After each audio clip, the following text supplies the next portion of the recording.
Today we are going to discuss about the inverse, some problems of inverse function. Okay, I have taught inverse function in the earlier classes.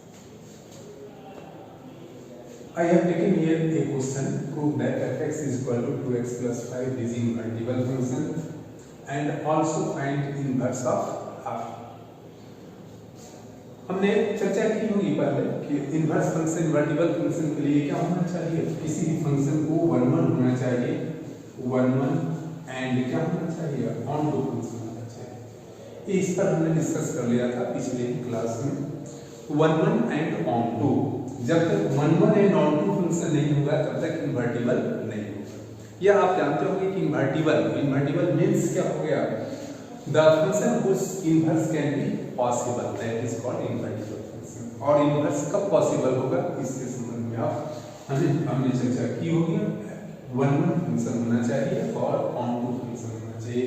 तो किसी भी question को यदि invertible show करना है तो उसके लिए हमें क्या करना पड़ेगा, सबसे पहले 1 1 शो कर देना पड़ेगा और ऑन टू शो करना पड़ेगा, तभी हम कहेंगे कि ये इनवर्टिबल फंक्शन है। अदरवाइज इनवर्टिबल फंक्शन नहीं हो सकता है। तो यहाँ पे इनवर्टिबल फंक्शन के लिए हम 1 1 फंक्शन शो करने जा रहे हैं, है ना। 1 1 फंक्शन सबसे पहले हम शो करेंगे। तो 1 1 फंक्शन के लिए आप जानते हैं कि क्या करना पड़ता है।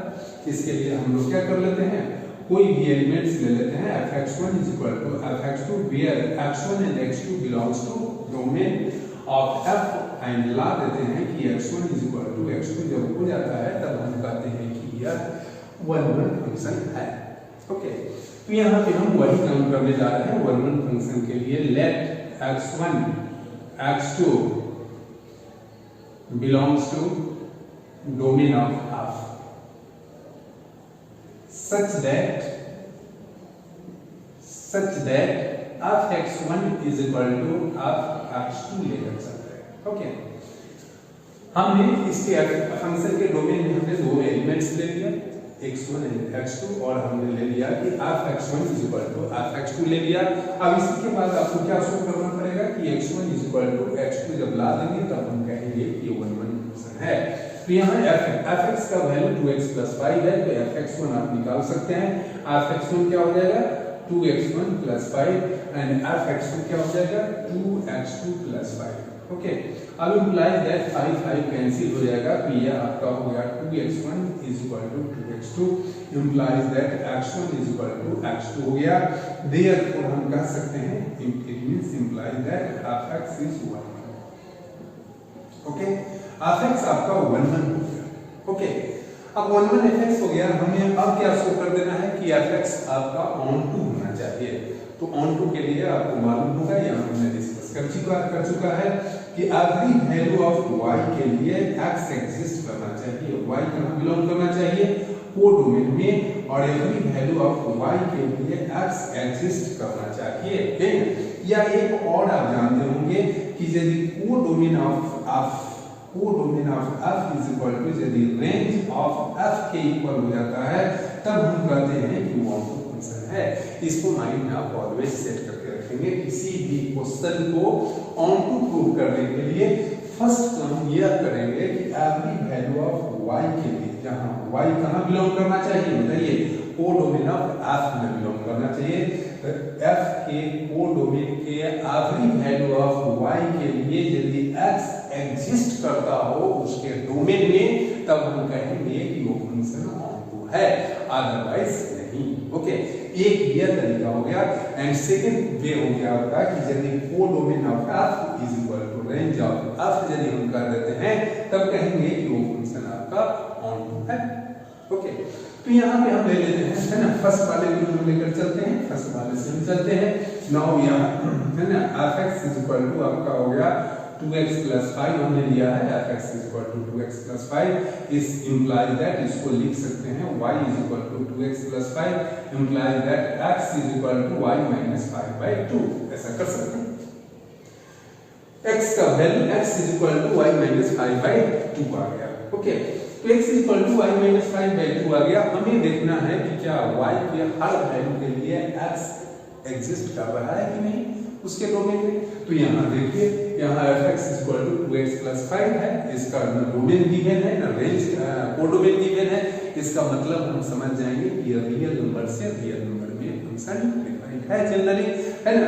तो यहाँ पे हम देखते हैं क्या कि y माइनस 5/2 हो गया, तो y के आखिरी वैल्यू के लिए x रियल आएगा कि नहीं, आप सोच सकते हैं y के आखिरी वैल्यू के लिए y है ना एवरी रियल वैल्यू के लिए x रियल आना चाहिए, आएगा। जस्ट लाइक आप सोचिए थोड़ा सा कि y की जगह कोई भी वैल्यू यदि आप डालते हैं, y की जगह आप 0 डालिए, 1 डालिए, 2 डालिए, 3 -1 नेगेटिव फ्रैक्शन डेसिमल कोई एनी रियल वैल्यू यदि आप डालते हैं तो x को डिफाइन होगा ही, x रियल आएगा ही। इसलिए हम कहेंगे कि ये एवरी वैल्यू ऑफ y के लिए x एग्जिस्ट कर रहा है ना। तो यहाँ पे थोड़ा सा लिख लेंगे कि clearly for every real value of y, every real value of y और y बिलोंग्स टू किसमें बताइए, y belongs to codomain of f, there exists है ना, there exists x in domain of f हो गया, एंड सच दैट यहाँ पे fx का वैल्यू निकाल लीजिए, है ना, fx is equal to f of, यहाँ क्या लिखेंगे आप y minus 5/2 is equal to, यह क्या आ जाएगा y आ जाएगा, चेक कर लीजिए यहाँ f y है ना, fx का वैल्यू 2x प्लस 5 है और f y माइनस 5/2 निकालेंगे तो आपको y आ जाएगा। देयरफॉर हम कह सकते हैं कि देयरफॉर आपका fx is onto function, तो आपका fx क्या हो गया बताइए, ऑन टू हो गया। आज जब fx ऑन टू हो गया और इससे पहले हम शो कर चुके हैं कि fx 1 भी है, तब हम कहेंगे कि यह आपका कौन सा फंक्शन हो गया बताइए, इनवर्टिबल फंक्शन हो गया। हेंस आप लिख लेंगे यहाँ पे क्या, hence fx is invertible function, hence fx is invertible function. Okay, fx आपका इनवर्टिबल फंक्शन हो गया, है ना। अब ये प्रूव हो गया, अब आपको निकाल लेना है fx का इनवर्स।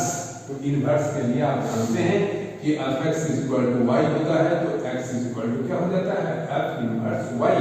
तो यहाँ पे f इनवर्स y किसके इक्वल है, तो x के इक्वल है। तो यहाँ हम ऑलरेडी x निकाले हुए हैं, नाउ आप निकाल सकते हैं fx इज इक्वल टू, फिर से निकाल लेते हैं 2x प्लस 5 और यह y is equal to 2x plus 5 हो गया, implies that x is equal to y minus 5/2 और यह x ही आपका क्या कहलाता है, f इनवर्स y कहलाता है। तो x की जगह आप डाल सकते हैं f inverse y and is equal to y minus 5/2 हो गया, यही आपका f इनवर्स y निकल गया। देयरफॉर f इनवर्स x यदि हम करना चाहें, निकालना चाहें तो y को किससे रिप्लेस कर देंगे, x से रिप्लेस कर देंगे, तो f inverse x is equal to x minus 5/2 हो गया। ओके, तो इस टाइप का इस तरह से आप क्वेश्चन बनाएंगे, है ना, इनवर्स फंक्शन का। इसके बाद हम लोग एक दो और क्वेश्चन देखते हैं,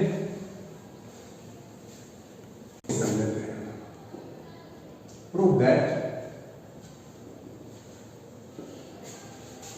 of such that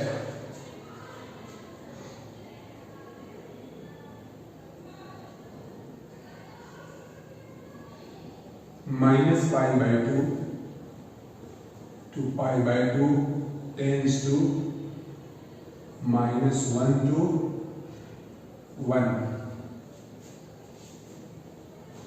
such that f(x) is equal to sin x is invertible function।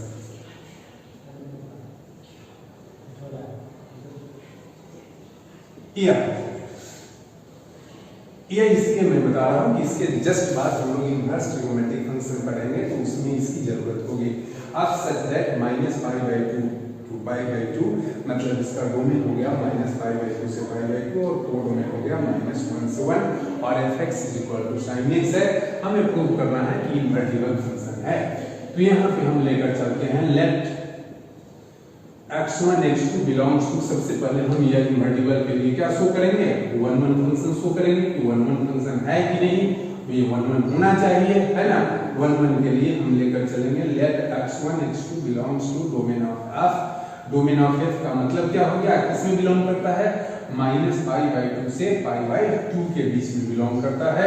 Such that यहाँ पे हम लोग ले लेते हैं such that f x1 is equal to क्या हो गया f x2 इम्प्लाई दैट यह आपका हो गया sin x1 is equal to sin x2 imply that x1 is equal to x2 आ गया। मतलब यह आप समझ लीजिए कि x का वैल्यू यदि x1 और x2 इसमें से कोई भी -π/2 से π/2 के बीच कोई भी लेंगे तो sin x1 के लिए sin x1 और sin x2 के लिए हमेशा वैल्यू क्या हो जाएगा बताइए, x1 is equal to x2 होगा तभी पॉसिबल होगा, अदरवाइज नहीं हो सकता है। देयरफॉर हम लिख सकते हैं कि f इज आपका क्या हो गया बताइए 1 1 फंक्शन हो गया। अब यहाँ पे हम ऑन टू फंक्शन के लिए चलते हैं, है ना। तो ऑन टू फंक्शन के लिए आपको मालूम होगा कोडोमेन, इसका कोडोमेन क्या हो जाएगा बता सकते हैं, codomain of f is equal to -1 से 1 हो गया। दूसरा तरीका हम अपना लेते हैं और इसका रेंज आपको मालूम होगा, साइन फंक्शन का रेंज मालूम होगा। रेंज क्या होता है, सो रेंज आपका कौन हो जाएगा -1 से 1, यही ना होता है क्लोज इंटरवल में -1 to 1। तो कोडोमेन भी -1 से 1 है और रेंज भी -1 से 1 है। तो आप लिख लेंगे क्या, since codomain of f is equal to क्या, codomain of f is equal to range of f हो गया, रेंज ऑफ f हो गया। देयरफॉर f इज कौन सा फंक्शन हो गया, ऑन टू फंक्शन हो गया, है ना। तो जब f ऑन टू हो गया और f यहाँ 1 1 हो गया, हेंस हम क्या लिख लेंगे, hence f is 1 1, hence f is invertible function. इस प्रकार आपका x आपका क्या हो गया, इनवर्टिबल फंक्शन। ओके, x आपका इनवर्टिबल फंक्शन। ओके, अब इसमें ये है ना, इसकी जरूरत आपको आइडियल इनवर्स ट्रिगोनोमेट्रिक फंक्शन पढ़ेंगे तो उसमें भी इसकी आवश्यकता होगी, क्योंकि आप देख रहे हैं कि फंक्शन f(x) का वैल्यू यहाँ डोमेन आपका -π/2 से π/2 क्लोज इंटरवल में रहेगा तभी इनवर्टिबल होगा, अदरवाइज नहीं हो सकता है। इसी से रिलेटेड हम यहाँ एक और थोड़ा सा ये कर लेते हैं कि f(x) हम ले लेते हैं 0 to π, यदि हम ले लें, है ना, 0 to π f(x) का वैल्यू 0 to यदि हम π ले लेते हैं क्लोज इंटरवल में, तब आप यह देख सकते हैं, है ना, माइनस, है ना, f(x) इसका डोमेन यदि 0 to π ले लेते हैं तब यह इनवर्टिबल फंक्शन नहीं होगा, यह इनवर्टिबल फंक्शन नहीं होगा। क्यों नहीं होगा, क्योंकि ये 1 1 फंक्शन नहीं होगा। दिस, है ना, prove that this is not invertible, यह इनवर्टिबल नहीं है, इसका इनवर्स नहीं निकल सकता। अब इसका इन्वर्स क्यों नहीं निकल सकता है, तो आप देख लीजिए, इन्वर्स निकलने के लिए क्या होना चाहिए, 1 1 एंड ऑन टू होना चाहिए। तो ये फंक्शन आपका 1 1 होगा ही नहीं, क्यों नहीं होगा 1 1, तो आप यहाँ देख सकते हैं, हम लोग यहाँ देखते हैं, जैसे इसका डोमेन क्या हो गया 0 से π। तो यहाँ यदि हम ले लेते हैं, है ना, f(x) का वैल्यू sin x है, तो सिंस हम लेते हैं f(0) इज इक्वल टू, यदि हम लेते हैं तो f(0) का value sin 0 is equal to 0 आ गया। ओके, और यहाँ f(π) का भी तो वैल्यू ले सकते हैं, तो f(π) का वैल्यू क्या हो गया sin π, और sin π का भी वैल्यू 0 हो गया। तो यहाँ क्लियर हो गया कि x के दो वैल्यू के लिए y का वैल्यू सेम आ रहा है, 0 आ रहा है। ओके, 0 f(0) का भी वैल्यू 0 आ रहा है और f(π) का भी वैल्यू 0 आ रहा है। तो यहाँ पे हम सिंस लिख देंगे कि 0 एंड ना the elements 0 and π have same image, है ना, same image कौन सा आ रहा है, same image 0 in codomain of f, codomain of f में 0 आ रहा है। ओके, तो दो वैल्यू के लिए एक वैल्यू आ गया, मतलब, है ना, सेम वैल्यू आ गया, इसलिए यहाँ समझ लीजिए थोड़ा सा, यह सेट हमने यहाँ ले लिया, यहाँ 0 और π ले लिया, यहाँ 0, इस 0 है ना का भी इमेज 0 आ गया, पाई का भी इमेज 0 आ गया। इसे क्या कहेंगे हम बताइए, 1 1 है नहीं, ये कौन सा फंक्शन हो जाएगा, मेनी 1 हो जाएगा नहीं, तो देयरफॉर ये 1 1 नहीं हुआ। ओके, हेंस देयरफॉर लिख लेंगे कि f इज नॉट 1 1, और जब f 1 1 नहीं है तो इन्वर्टिबल फंक्शन नहीं होगा। ओके, f जब 1 1 नहीं है तो इन्वर्टिबल नहीं होगा। इन्वर्टिबल होने के लिए 1 1 भी होना चाहिए और ऑन टू भी होना चाहिए, लेकिन ये तो फर्स्ट कंडीशन ही सेटिस्फाई नहीं किया, देयरफॉर ये आपका क्या हो गया, 1 1 नहीं हुआ। हेंस लिख देंगे क्या कि f is not invertible, f invertible नहीं है। ओके, तो इस प्रकार आप क्या कर सकते हैं, क्वेश्चन बना सकते हैं इन्वर्टिबल फंक्शन से, है ना। तो आप बनाए, जहां दिक्कत होगी उसको आप पूछ सकते हैं, वो है ना कांटेक्ट नंबर दिया ही होगा, आप किसी समय प्रॉब्लम पूछ सकते हैं, जहां डाउट होता है वो आप पूछ सकते हैं। ओके।